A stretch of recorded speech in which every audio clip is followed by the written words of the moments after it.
क्या आप जानते हैं हिंदू कैलेंडर में सबसे ज्यादा किया जाने वाला एकादशी का व्रत आखिर कैसे शुरू हुआ और वो कौन सी शक्ति थी जिन्होंने साक्षात भगवान विष्णु की रक्षा के लिए जन्म लिया और एक महाभयानक राक्षस का संहार किया।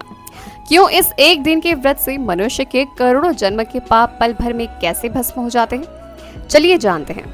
नमस्कार, स्वागत है आपका श्रद्धा संवाद में और मैं हूँ श्रद्धा। आज हम आपके लिए लेकर आए हैं मार्गशीर्ष मास के कृष्ण पक्ष की उत्पन्ना एकादशी व्रत की परम पावन पौराणिक व्रत कथा।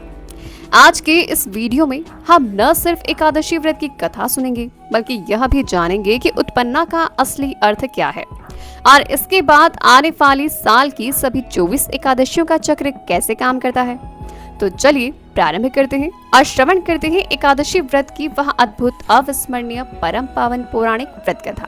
तो सबसे पहले हम समझते हैं कि उत्पन्ना का अर्थ क्या होता है। उत्पन्ना शब्द का अर्थ है उत्पन्न होना या प्रकट होना। यह मार्गशीर्ष अर्थात अगहन मास के कृष्ण पक्ष में आती है। पौराणिक दृष्टिकोण से देखें तो वास्तव में यही वह दिन है जब एकादशी देवी का जन्म स्वयं भगवान विष्णु के शरीर से हुआ था। इसीलिए इसे हिंदू कैलेंडर की पहली एकादशी या आदि एकादशी माना जाता है। यदि कोई व्यक्ति साल भर की सभी 24 एकादशियों का व्रत करना चाहता है तो शास्त्रों के अनुसार उसे इसी उत्पन्ना एकादशी व्रत से अपना संकल्प लेना चाहिए। तो चलिए अब हम पूरी कथा श्रद्धा के साथ श्रवण करते हैं और सतयुग के उस प्रसंग की बात है जब साक्षात भगवान श्री नारायण भी संकट में आ गए थे। जी हाँ, पौराणिक कथा के अनुसार सतयुग में मूर नाम का एक अत्यंत ही बलशाली और भयानक राक्षस था। उसने अपनी शक्तियों के बल पर स्वर्गलोक पर आक्रमण कर दिया था। देवराज इंद्र सहित सभी देवताओं को पराजित कर वह स्वर्ग से बाहर निकाल दिया। चारों तरफ त्राही त्राही मच गई और सभी देवता अपनी जान बचाकर भगवान महादेव की शरण में पहुंचे। महादेव ने उन्हें साक्षात जगत के पालनहार भगवान श्री हरि विष्णु की शरण में जाने के लिए कहा। जब देवता बैकुंठ पहुंचे तो भगवान विष्णु ने उन्हें अभय दान दिया और देवताओं की रक्षा के लिए स्वयं मूर दैत्य से युद्ध करने के लिए निकल पड़े। रणभूमि में भगवान विष्णु और मूर दैत्य के बीच कई हजारों वर्षों तक भीषण युद्ध चला। भगवान ने उसके लाखों सैनिकों का वध कर दिया, लेकिन मूर दैत्य की शक्तियां इतनी मायावी थी कि उसका वध नहीं हो रहा था। युद्ध करते करते भगवान विष्णु एक समय अत्यधिक थक गए और वे कुछ समय के लिए विश्राम के लिए बद्रिकाश्रम की एक सुंदर गुफा में चले गए जिसका नाम था हेमवती गुफा। भगवान वहां जाकर अपनी योग निद्रा में लीन हो गए। मूर दैत्य भगवान का पीछा करते हुए उसी गुफा तक पहुंच गया और भगवान नारायण को सोते हुए उसने सोचा कि आज अच्छा मौका है और मैं सोते हुए विष्णु का वध कर दूंगा। जैसे ही उसने भगवान पर वार करने के लिए अपनी तलवार उठाई तभी एक अद्भुत चमत्कार हुआ। भगवान विष्णु के दिव्य तेज और तेजमयी शरीर से यानी कि उनकी योग माया की ऊर्जा से एक अत्यंत रूपवती, तेजस्वी और अस्त्र शस्त्रों के साथ सुसज्जित कन्या प्रकट हुई। उस कन्या के चेहरे पर साक्षात काल का तेज था। मूर दैत्य ने जब उस कन्या को देखा तो वह चकित रह गया। उसने कन्या पर आक्रमण किया और दोनों के बीच गुफा के भीतर ही भयंकर युद्ध हुआ। अंत में उस दिव्य कन्या ने मूर दैत्य को उठाकर धरती पर पटक दिया और उसका धनुष भी तोड़ दिया और अपनी तलवार से उसका सिर धड़ से अलग कर दिया। इस प्रकार उस दुष्ट मूर दैत्य का अंत हुआ। जब भगवान विष्णु की योग निद्रा खुली तब उन्होंने देखा कि मूर दैत्य मृत पड़ा है और सामने एक दिव्य कन्या हाथ जोड़े खड़ी है। भगवान ने पूछा कि हे देवी, तुम कौन हो और तुमने इस महाभयानक असुर का वध कैसे किया। कन्या ने विनम्रता पूर्वक कहा कि प्रभु, मैं आपके शरीर के दिव्य तेज से उत्पन्न हुई हूँ और आपकी योग माया हूँ।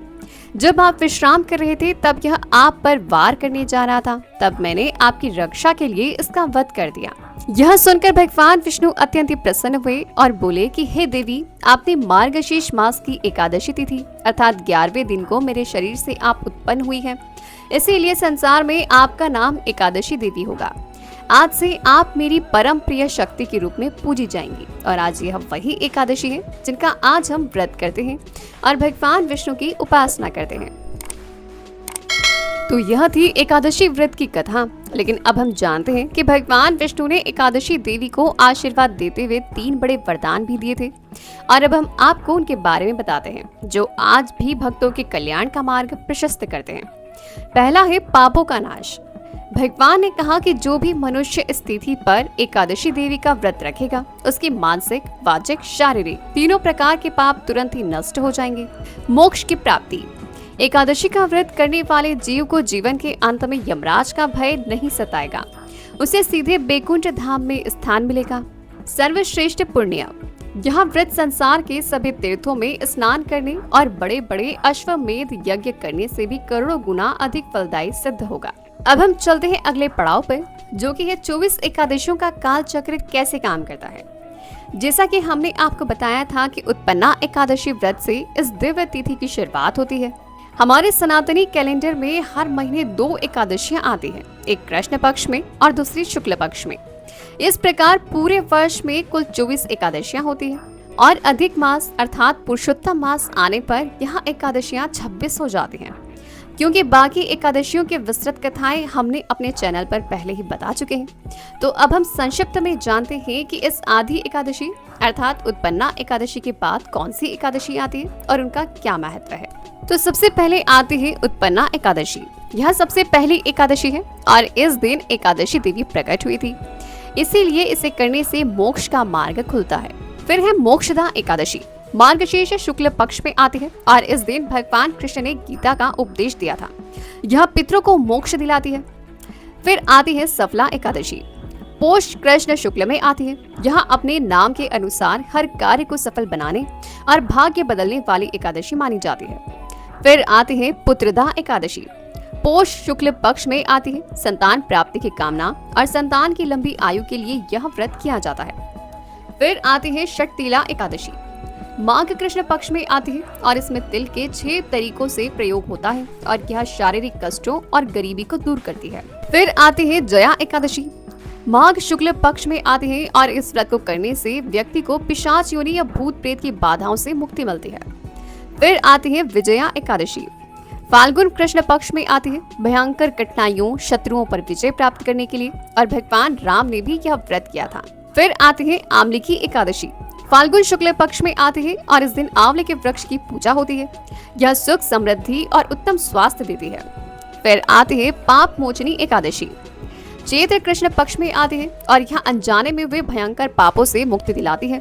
फिर आती है पाप मोचनी एकादशी। चैत्र कृष्ण पक्ष में आती है और यह अनजाने में हुए भयंकर पापों से मुक्ति अर्थात मोचन दिलाने वाली एकादशी है। फिर आती है कामदा एकादशी। चैत्र शुक्ल पक्ष में आती है और यह भक्तों की सभी कामनाओं को पूर्ति, इच्छाओं की पूर्ति करने के लिए प्रसिद्ध है। फिर आती है वरुथिनी एकादशी।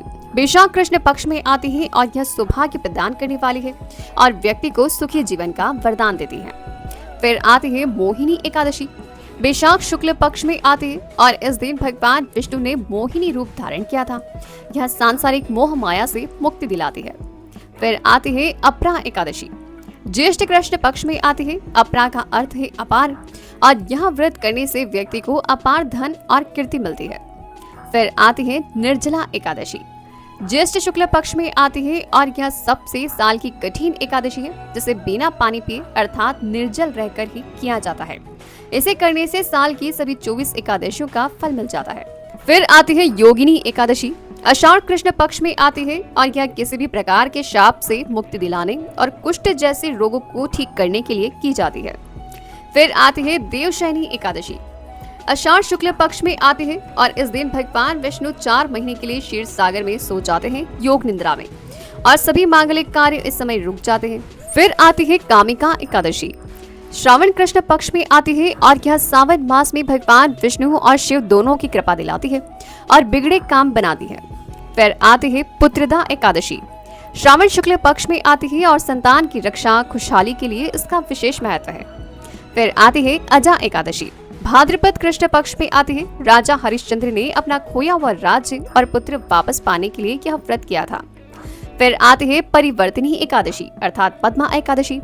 भाद्रपद शुक्ल पक्ष में आती है और इस दिन भगवान करवट बदलते हैं, इसीलिए इसे परिवर्तनी एकादशी कहते हैं, जिसे भाग्य बदलना भी कहते हैं और इसे जल झूलनी एकादशी भी कहा जाता है।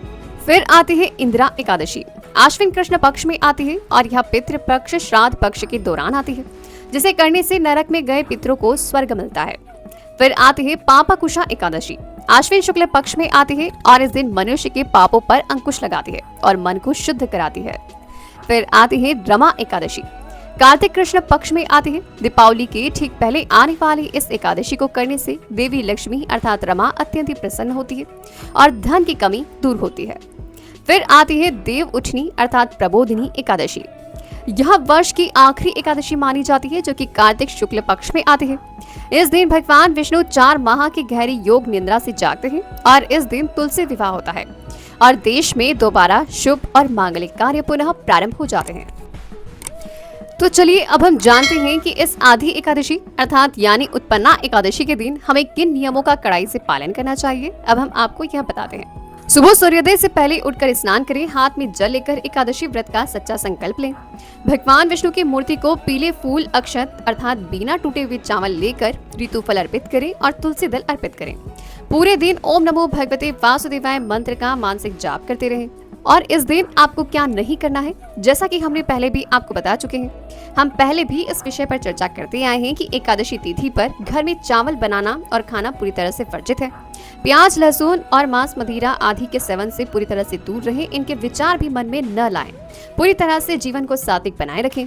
किसी की बुराई ना करें, झूठ ना बोलें और अपने मन में किसी के भी प्रति मेल ना लाएं। यह तो आप जानते हैं कि एकादशी तिथि पर दान का भी विशेष महत्व है और खासकर एकादशी तिथि ही नहीं, जिस दिन भी आप व्रत उपवास करते हैं उस दिन अपने आसपास जीव जंतु या जो भी आपको पशु पक्षी दिखते हैं उनके लिए कुछ सेवा अवश्य दें, जैसे मछलियों को आटा देना या फिर चींटियों को अन्न देना या गौमाता को चारा देना। ठीक वैसे ही उत्पन्ना एकादशी पर भी दान करने से आपके द्वारा अनजाने में हुए पापों का प्रायश्चित होता है और इस दिन आप जो भी चीजें दान कर सकते हैं वो आप कर सकते हैं, क्योंकि यह समय हल्की ठंडी शुरू हो जाती है। इसीलिए किसी जरूरतमंद को ऊनी वस्त्र, कंबल, अनाज जैसे गेहूं, चने की दाल का आदि का दान करें। शाम के समय तुलसी माता के पौधे के पास में या घर के मुख्य द्वार पर घी का दिया लगाकर अवश्य दीपदान करें। एकादशी तिथि हो या कोई भी व्रत उपवास का दिन हो, आप अपनी स्वेच्छा को देखते हुए, अपनी आर्थिक व्यवस्थाओं को देखते हुए दान पुण्य कर सकते हैं। यह आवश्यक नहीं है कि जो भी बताया जाता है आप वही दान करें। आप अपनी स्वेच्छा और आर्थिक स्थिति के अनुसार आप भगवान के निमित्त या पशु पक्षियों के निमित्त दान कर सकते हैं। भगवान विष्णु के तेज से उत्पन्न हुई माता एकादशी देवी आपके जीवन के सभी आंतरिक विकारों और दुखों का नाश करे, हमारी यही प्रार्थना है। कमेंट बॉक्स में पूरी श्रद्धा के साथ जय माता एकादशी देवी या जय श्री हरि नारायण लिखना बिल्कुल मत भूलिएगा। अगर आपको हमारी यह विशेष प्रस्तुति और 24 एकादशियों की यह अनूठी जानकारी दिल से अच्छी लगी है तो वीडियो को एक प्यारा सा लाइक अवश्य दें। अपने परिवार और मित्रों के साथ भी इस वीडियो को शेयर करें ताकि उत्पन्ना एकादशी व्रत के रहस्य को जान सके और हमारे प्यारे से आध्यात्मिक परिवार का हिस्सा बनने के लिए श्रद्धा संवाद आपके अपने चैनल को सब्सक्राइब करना बिल्कुल ना भूलिए। जल्दी मिलेंगे एक नए पावन प्रसंग के साथ, तब तक के लिए भगवान की भक्ति में लीन रहिए, सात्विक रहिए, मुस्कुराते रहिए। जय श्री नारायण, जय श्री महाकाल।